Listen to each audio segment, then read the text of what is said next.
नमस्कार दोस्तों, स्वागत है आप सबका हमारे इस चैनल पे। आज के इस वीडियो के अंतर्गत हम लोग पढ़ने वाले हैं उपराष्ट्रपति, जो कि आर्टिकल 63 के अंतर्गत दिया हुआ है। तो उपराष्ट्रपति जी के बारे में पढ़ेंगे। पिछली वीडियो के अंतर्गत हमने क्या पढ़ा था? देखिए, उपराष्ट्रपति और राष्ट्रपति ये दोनों जो हैं हमारे, देखिए यहाँ पे लिखा है संघीय कार्यपालिका के ही भाग हैं, ठीक है ना। तो संघीय कार्यपालिका के अंतर्गत हमने राष्ट्रपति के बारे में पढ़ा था, जो कि आर्टिकल 52 में राष्ट्रपति के बारे में उल्लेखित है, जो कि यूएसए के संविधान से लिया गया है। तो ये सब जितने भी इसके इंपॉर्टेंट फैक्ट्स हैं हम लोग इस पिछली वीडियो के अंतर्गत पढ़ चुके हैं। अभी इस वीडियो के अंतर्गत उसके बारे में हम लोग ज़्यादा डिटेल में नहीं जाएंगे, हम लोग सीधे आते हैं उपराष्ट्रपति के बारे में, ठीक है। तो चलिए उपराष्ट्रपति के बारे में पढ़ना शुरू करते हैं। देखिए, उपराष्ट्रपति जो है, तो उपराष्ट्रपति होगा इंडिया का कि नहीं होगा, ये जो उल्लेखित है हमारे संविधान के अंतर्गत, ये आर्टिकल 63 यानी कि आर्टिकल 63 में है। तो आप इसको याद कैसे करेंगे? तो इसको देखो, सिंपल सा याद करने का तरीका है कि अगर आपको, मैंने राष्ट्रपति के बारे में तो बताया ही था कि आर्टिकल 52 में हमारे राष्ट्रपति जी के बारे में है। तो ये इतना इंपॉर्टेंट पॉइंट है कि आपको अब तक मैंने इतनी बार रिवाइज भी करवा चुका हूँ कि याद हो गया होगा कि राष्ट्रपति जी के बारे में हमारे लिखा हुआ है आर्टिकल 52 के अंतर्गत। तो 52 में आप 11 जोड़िए, तो 11 जब आप बढ़ाएंगे ना तो आर्टिकल 63 आ जाता है। या तो इस तरह से, ये तो बहुत लोग इस तरह से ट्रिक बताते हैं, तो मैंने आपको याद करने के लिए बता दिया, बट इस तरह से याद ना रखें तो ज़्यादा बेहतर है। आप सीधे सीधे याद रखिए कि आर्टिकल 52 में राष्ट्रपति के बारे में, आर्टिकल 63 के बारे में, 63 के अंतर्गत उपराष्ट्रपति के बारे में जी में है, ठीक है ना। तो चलो हम लोग इसको देखते हैं क्या इंपॉर्टेंट है यहाँ पे। हालांकि मैं कंफर्म कर देता हूँ कि राष्ट्रपति के कंपैरिजन में उपराष्ट्रपति से ज़्यादा क्वेश्चन नहीं पूछे जाते हैं, बट आपको राष्ट्रपति वाला तो बिल्कुल अच्छे से पता होना चाहिए। अगर आपने पुरानी वीडियो नहीं देखी है तो लिंक डिस्क्रिप्शन में डली हुई है, आप लोग जरूर देखिएगा एक बार, ठीक है। अभी हम लोग आगे बढ़ते हैं। संविधान में उपराष्ट्रपति से संबंधित प्रावधान अमेरिका के संविधान से ग्रहण किया गया है। देखो, संविधान के अंतर्गत राष्ट्रपति और उपराष्ट्रपति दोनों से संबंधित जो प्रावधान है ये अमेरिका से ही लिया गया है, तो आपको इसको याद रखना है। यहाँ से क्वेश्चन पूछा जा सकता है। और भारत का उपराष्ट्रपति राज्यसभा का पदेन सभा होती है, सभापति होता है। तो सबसे इंपॉर्टेंट, अगर उपराष्ट्रपति से क्वेश्चन जो भी पूछा जाता है तो सबसे ज़्यादा प्रोबेबिलिटी रहती है इस क्वेश्चन को पूछे जाने की, कि जो मैंने बताया था कि अपने कितनी सभाएं होती हैं, राज्यसभा और लोकसभा, और ये होता है राष्ट्रपति। इन तीनों को मिला के हमारा बनता है क्या? संसद, यानी कि सदन। तो ये राष्ट्रपति हो गया, और ये राज्यसभा हो गया, और ये लोकसभा हो गई, ठीक है। तो लोकसभा जो है और राज्यसभा है, तो लोकसभा का अध्यक्ष, तो लोकसभा के सदस्य जो रहते हैं वही चुन के बैठाते हैं, जो कि अभी वर्तमान में ओम बिरला जी हैं। और यहाँ पे अगर राज्यसभा को देखा जाए तो राज्यसभा को हम लोग क्या बोलते हैं? राज्यसभा को अस्थाई सभा बोलते हैं। अस्थाई सदन इसको इसलिए बोला जाता है क्योंकि इसके जो है मंत्रिमंडल कभी भी ये भंग नहीं होती। ये एक ऐसी सभा होती है जो कि कभी भंग नहीं की जा सकती है। बट लोकसभा क्या होता है? भंग की जा सकती है, यानी कि जो अपने प्रधानमंत्री जो होंगे वो अगर इस्तीफा देते हैं तो पूरी लोकसभा भंग हो जाती है, यानी कि फिर से चुनाव होगा तो फिर से यहाँ पे बैठेगा। लेकिन जो ये राज्यसभा होगी इसको कभी भी भंग नहीं किया जा सकता है। तो क्वेश्चन यहाँ से पूछा जाता है कि ऐसी कौन सी सभा है, या कि जो अस्थाई सभा किसको बोला जाता है, अस्थाई सदन किसको बोला जाता है, तो आपको आंसर लगाना है राज्यसभा, ठीक है। तो हम लोग आगे देखते हैं। देखो, उपराष्ट्रपति, यहाँ पे एक पॉइंट ये भी ध्यान रखना है कि अनुच्छेद 64 यानी कि आर्टिकल 64 यानी 64 के अंतर्गत एवं अनुच्छेद 89 के अंतर्गत ये इस सब चीज़ों का वर्णन है कि भारत का उपराष्ट्रपति जो होगा ना वही राज्यसभा का पदेन सभापति होगा। यानी कि जो हमारी राज्यसभा होगी तो उसका जो हेड कौन होगा, यानी कि अध्यक्ष कौन होगा राज्यसभा का, तो जो उपराष्ट्रपति होगा वो ये जो राज्यसभा होगी उसका अध्यक्ष भी स्वतः ही होगा। इसके लिए अध्यक्ष अलग से नहीं चुना जाएगा राज्यसभा के लिए। जो उपराष्ट्रपति होते हैं वही उस सभा को भी संबोधित करते हैं, यानी जो राज्यसभा हमारी होती है, ठीक है ना। तो ये पॉइंट आपको ध्यान रखना है। यहाँ से बहुत सारे क्वेश्चन पूछे जाते हैं बहुत एग्जाम में, ये पॉइंट बस आपको अच्छे से याद रखना है। नेक्स्ट देखो, उपराष्ट्रपति राज्यसभा का सदस्य नहीं होता है। मैंने बताया कि उपराष्ट्रपति जो होगा ये राज्यसभा का सदस्य नहीं होता है, अतः इसे मतदान का अधिकार नहीं है। यानी कि राज्यसभा के अंतर्गत कोई वोटिंग हो रही है तो उसमें मतदान उपराष्ट्रपति नहीं करेगा, किंतु सभापति के रूप में निर्णायक मत देने का अधिकार है। यानी कि जब सभापति कौन हमारा है राज्यसभा का, उपराष्ट्रपति, क्योंकि पदेन सभापति होते हैं, तो वो जो निर्णय देंगे वो दे सकते हैं, बट वहाँ पे अगर किसी प्रकार की वोटिंग होती है तो वोटिंग नहीं कर सकते हैं। कौन? उपराष्ट्रपति। देखो, उपराष्ट्रपति के संबंध में जो योग्यताएं हैं इसको भी हम लोग पढ़ लेते हैं। ये लगभग सेम टू सेम ही है इसके राष्ट्रपति के। देखो यहाँ पे मैं पढ़ के सुना देता हूँ। कोई व्यक्ति उपराष्ट्रपति निर्वाचित होने के योग्य तभी होगा जब वह भारत का नागरिक हो, 35 वर्ष की आयु पूर्ण कर चुका हो। देखो, पहला तो भारत का नागरिक होना चाहिए, तो सबको पता होता है। और ये जो क्वेश्चन पूछा जाता है यहाँ से पूछा जाता है कि जो ये उम्र जो होनी चाहिए कम से कम 35 वर्ष होनी चाहिए।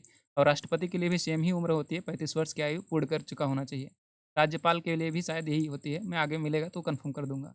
अभी बस आप इतना देखो, राष्ट्रपति और राज्यपाल नहीं सॉरी राष्ट्रपति और उपराष्ट्रपति दोनों के लिए 35 वर्ष की आयु होती है। और राज्यसभा का सदस्य निर्वाचित होने योग्य है। देखिए, उपराष्ट्रपति जो होगा राज्यसभा का सदस्य तो नहीं है, परंतु वो राज्यसभा का सदस्य निर्वाचित किए जाने की योग्यता रखता है, ठीक है।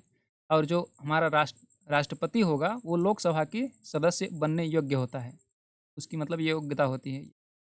और यहाँ पे देखिए, निर्वाचन के समय किसी भी प्रकार के लाभ पे पद पर न हो। लाभ के पद का मतलब केंद्र सरकार या राज्य सरकार के अंतर्गत किसी भी प्रकार का वो कर्मचारी न हो, मतलब केंद्र सरकार और राज्य सरकार से किसी भी प्रकार से उसको मतलब क्या बोलते हैं अपन, एक तरह से कि सैलरी प्राप्त नहीं करता हो, इस तरह से ठीक है। नेक्स्ट देखो, वह संसद के किसी सदन या राज्य के विधानमंडल के किसी सदन का सदस्य नहीं हो सकता है। और यदि ऐसा व्यक्ति उपराष्ट्रपति निर्वाचित हो जाता है तो यह समझा जाएगा कि उसने सदन का अपना स्थान अपने पद ग्रहण करने की तारीख से रिक्त कर दिया है। इसका मतलब क्या हुआ? इसका मतलब ये हुआ कि अगर कोई उपराष्ट्रपति है, जो कि उपराष्ट्रपति अगर बनते हैं, अगर वो पहले से ही किसी संसद या सदन के अंतर्गत किसी पद पे हैं, जैसे मान लीजिए किसी राज्यसभा के सॉरी अगर किसी मान लीजिए विधानसभा के अंतर्गत किसी सदस्य हैं विधानसभा के, तो अगर वो उपराष्ट्रपति का वोटिंग में उपराष्ट्रपति बन जाते हैं तो ये यहाँ का पद उनको त्यागना पड़ेगा। ये पॉइंट इंपॉर्टेंट है, मतलब समझने के लिए इंपॉर्टेंट है, क्वेश्चन इस तरह से पूछा नहीं जाता एग्जाम के ना, तो इसको बस आपको सुनना है। नेक्स्ट देखो, उपराष्ट्रपति के निर्वाचन के लिए निर्वाचन मंडल की जो व्यवस्था है ये आर्टिकल 66 यानी कि अनुच्छेद 66 के भाग 1 में अनुच्छेद 66 खंड 1, समझ रहे हैं? इसको क या ए भी लिखा जाता है, तो इस तरह से भी आपको याद रखना है। उपराष्ट्रपति का निर्वाचन संसद के दोनों सदनों के सदस्यों से मिलकर बनने वाले निर्वाचक गण के सदस्यों द्वारा आनुपातिक प्रतिनिधित्व पद्धति के अनुसार एकल संक्रमणी पद्धति द्वारा होता है। सेम पद्धति है, जैसे कि राष्ट्रपति का चुनाव होता है उसी प्रकार से सेम टू सेम उपराष्ट्रपति का भी चुनाव होता है। एकल संक्रमणी पद्धति, इसको आपको ध्यान रखना है, जो कि अमेरिका के ही संविधान से ली गई है। दोनों पॉइंट आपको ध्यान रखना है।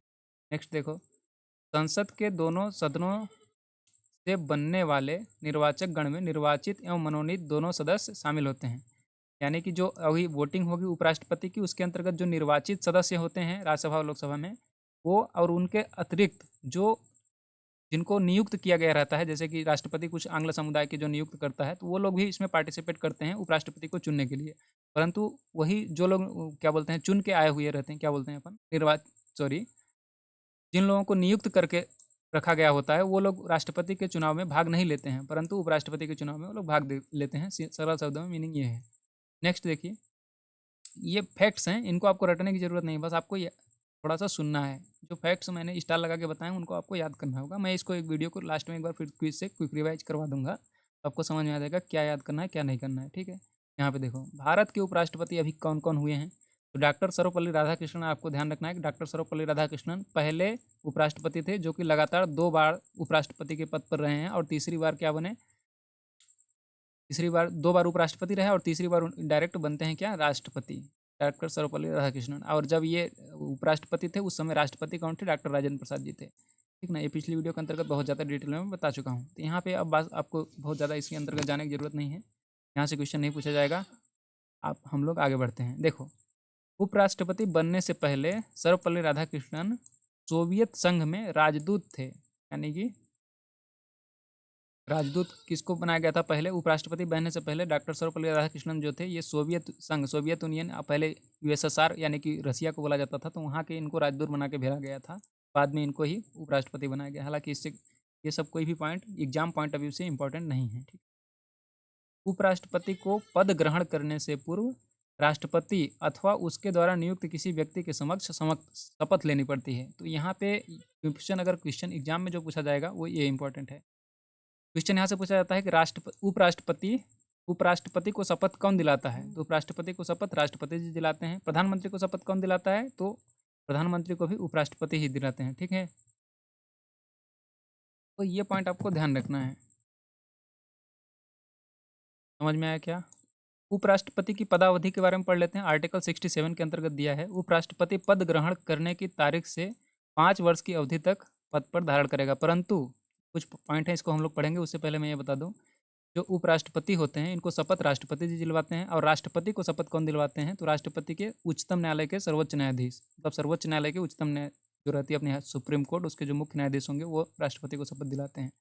और राष्ट्रपति अपना त्यागपत्र किसको देते हैं, तो राष्ट्रपति अपना त्यागपत्र उपराष्ट्रपति को देते हैं और उपराष्ट्रपति त्यागपत्र जो देगा वो राष्ट्रपति जी को देगा। ये दोनों ही पॉइंट आपको ध्यान रखना है। देखो, उपराष्ट्रपति की पदावधि मैंने बता दी 5 साल के लिए होती है, बट ये जो है इसमें कुछ पॉइंट फैक्ट्स हैं जिसको आपको ध्यान रखना है कि उपराष्ट्रपति राष्ट्रपति को संबोधित करके अपने हस्ताक्षर पर लेख द्वारा अपना त्यागपत्र देगा, यानी कि उपराष्ट्रपति राष्ट्रपति को त्यागपत्र देगा, जो कि आर्टिकल 67 के भाग क में लिखा गया है। ठीक है, और देखो, उपराष्ट्रपति राज्यसभा के ऐसे संकल्प द्वारा अपने पद से हटाया जा सकेगा जिसे राज्यसभा के तत्कालीन व समस्त सदस्यों के बहुमत से पारित किया गया हो। यानी कि जैसे कि महाभियोग लगा के राष्ट्रपति को हटाया जा सकता है, उसी प्रकार से उपराष्ट्रपति को भी हटाया जा सकता है जिससे लोकसभा सहमत है, यानी कि ये जो पारित किया जाएगा उसके अंतर्गत। किंतु इस खंड के प्रयोजन के लिए कोई संकल्प तब तक प्रस्तावित नहीं किया जा सकेगा जब तक कि उस संकल्प को प्रस्तावित करने के आशय कि कम से कम 14 दिन की सूचना न दी गई हो। यानी कि राष्ट्रपति जी को जैसे 14 दिन पहले सूचना दी जाती है कि हम आप पे महाभियोग लगा रहे हैं, उसी प्रकार से सेम टू सेम उपराष्ट्रपति के लिए भी 14 दिन पूर्व सूचना दी जाती है और उसको जो है विधेयक को पारित करवाया जाता है संसद में, फिर उसके बाद ही उपराष्ट्रपति को भी हटाया जा सकता है। ये जो है इनका व्याख्या जो है आर्टिकल 67 के भाग ख के अंतर्गत लिखी गई है। ये सब आर्टिकल आपको याद रखने की जरूरत नहीं है, बस आपको यहाँ पे आर्टिकल याद रखना है कि उपराष्ट्रपति जी के बारे में आर्टिकल 63 के अंतर्गत लिखा गया है। उपराष्ट्रपति इंडिया के अंतर्गत होंगे। समझ में आई क्या? ठीक, आगे देखते हैं हम लोग। उपराष्ट्रपति अपने पद की अवधि समाप्त हो जाने पर ही तब तक पद धारण करता रहेगा जब तक उसका उत्तराधिकारी अपना पद ग्रहण नहीं कर लेता है। सेम उसी तरह से जिस तरह से मैंने राष्ट्रपति के बारे में बताया था कि राष्ट्रपति और उपराष्ट्रपति ये दो ऐसे व्यक्ति हैं कि इनको जो है कभी भी इनका पद समाप्त नहीं किया जाता है, यानी कि पद खाली कभी नहीं रहता है, क्योंकि इसके वजह से राज अंतराल उत्पन्न ना हो, तो इसके कारण से इनका पद कभी भी खाली नहीं रखा जाता है। अगर ये लोग नहीं हैं या किसी कारण से आकस्मिक मृत्यु वगैरह हो गई है तो जब तक दूसरे व्यक्ति को या तो प्रमोट करके बनाया जाता है कि मतलब कि अगर मान लीजिए इनके जो जस्ट नीचे वाले जो वरिष्ठता के आधार पर होंगे या उच्चतम न्यायालय के मुख्य न्यायाधीश होंगे उपराष्ट्रपति के स्थान पर, तो उनको जो है बना दिया जाता है। अगर चुनाव की स्थिति है तो जब तक चुनाव करके दूसरा वाला उपराष्ट्रपति जो चुनाव बन के आएगा तब तक ये जो है उपराष्ट्रपति जो पहले वाले होंगे अपने पद पर बने रहेंगे। समझ में आया क्या? उनको जो है जैसे कि मान लीजिए चुनाव हो रहा है तब तक उपराष्ट्रपति कौन रहेंगे, जो पहले से हैं वही रहेंगे, और जब चुनाव हो के जब तक शपथ ग्रहण नहीं कर लेते हैं तब तक वो उस पद पे बने रहेंगे। ये पॉइंट है इसके अंतर्गत, ये आपको ध्यान रखना है। नेक्स्ट देखो, राष्ट्रपति के निर्वाचन से संबंधित विवादों का निपटारा राष्ट्रपति की तरह ही उच्चतम न्यायालय द्वारा किया जाता है। अगर आपने राष्ट्रपति वाला वीडियो पढ़ा है, वीडियो देखा है अच्छे से, तो आपको ये बहुत ही सरल लग रहा होगा, क्योंकि सेम टू सेम लगभग सेम टू सेम पॉइंट है, बस आर्टिकल्स चेंज हो गए हैं, बाकी नियम कानून से लगभग सेम है पूरे। ठीक है ना? देखो, और निर्वाचन अगर अवैध हो जाता है घोषित, बाद में अगर न्यायालय को पता चलता है कि निर्वाचन गलत तरीके से हो गया था, तो जो उस समय उपराष्ट्रपति ने कुछ कार्य अगर कर दिए हैं संपादित, तो उनको गलत नहीं ठहराया जाएगा। यहाँ पे वही लिखा हुआ है कि निर्वाचन अवैध होने पर उसके द्वारा किए गए कार्य अवैध घोषित नहीं होंगे, अवैध नहीं होंगे, कार्यों को सही माना जाएगा। बस राष्ट्रपति अगर गलत तरीके से चुन के आ गया है, उपराष्ट्रपति गलत तरीके से चुन के आ गया है, तो उसको पद से हटा दिया जाएगा। ये पॉइंट है। राष्ट्रपति के पद खाली रहने पर उपराष्ट्रपति राष्ट्रपति का कार्य करता है। ठीक है, समझ में आया क्या? राष्ट्रपति अगर नहीं है, किसी कारण से मान लीजिए विदेश गए हैं, तो कुछ अगर उनके द्वारा कुछ घोषणा करवाना है, तो राष्ट्रपति अगर नहीं है तो उपराष्ट्रपति छोटे मोटे काम कर सकता है। ये बात बोलना चाहिए। उपराष्ट्रपति को राष्ट्रपति के रूप में कार्य करने की अधिकतम अवधि 6 महीने होती है। ठीक है, और इस दौरान राष्ट्रपति का चुनाव कर लेना अनिवार्य होता है। यानी कि 6 महीने के अंतर्गत अगर राष्ट्रपति का कुछ देहांत हो गया है या किसी कारणवश कुछ हो गया है, तो राष्ट्रपति की जगह पे सिर्फ उपराष्ट्रपति जो होगा अधिकतम 6 माह तक ही कार्य कर सकता है। उसके अंतर्गत चुनाव करवा के राष्ट्रपति को बैठाना पड़ेगा वहाँ पे। समझ में आई क्या? और राष्ट्रपति के रूप में कार्य करते समय उपराष्ट्रपति को राष्ट्रपति की सभी शक्तियाँ प्राप्त हो जाती हैं। मतलब एक तरह से कार्यभार जो है पूरा सौंप दिया जाता है उपराष्ट्रपति को। राष्ट्रपति की डेथ हो जाती है या कोई कारण होता है तो। सॉरी दोस्तों, ये नेक्स्ट पॉइंट है, नोट इसको अपन पढ़ लेते हैं, बस थोड़ा सा है। देखो, जिस किसी कालावधि में उपराष्ट्रपति राष्ट्रपति के रूप में कार्य करता है, वह राज्यसभा के सभापति के पद के कार्यों को नहीं कर सकता है। क्या मतलब हुआ इसका? कि अगर उपराष्ट्रपति मैंने बताया कि राज्यसभा का पदेन सभापति होता है, बट अगर वो उसको जो है उपराष्ट्रपति को राष्ट्रपति बना दिया गया, तो जो उसके राज्यसभा के से रिलेटेड जितने भी कार्य थे राज्यसभा के अध्यक्ष के रूप में, उन सब कार्यों को जो है संपादित नहीं करेगा। ठीक है, और अनुच्छेद 97 के अधीन राज्यसभा के सभापति के वेतन और भत्तों का हकदार नहीं होगा। यानी कि अब ये जो उपराष्ट्रपति हो गया उसका सब कुछ उसका जो है सेम टू सेम जैसा राष्ट्रपति को ट्रीट किया जाता है सेम उसी तरह से ट्रीट किया जाएगा और उपराष्ट्रपति को उसकी सारी शक्तियाँ समाप्त कर दी जाएंगी। मेन पॉइंट ये है।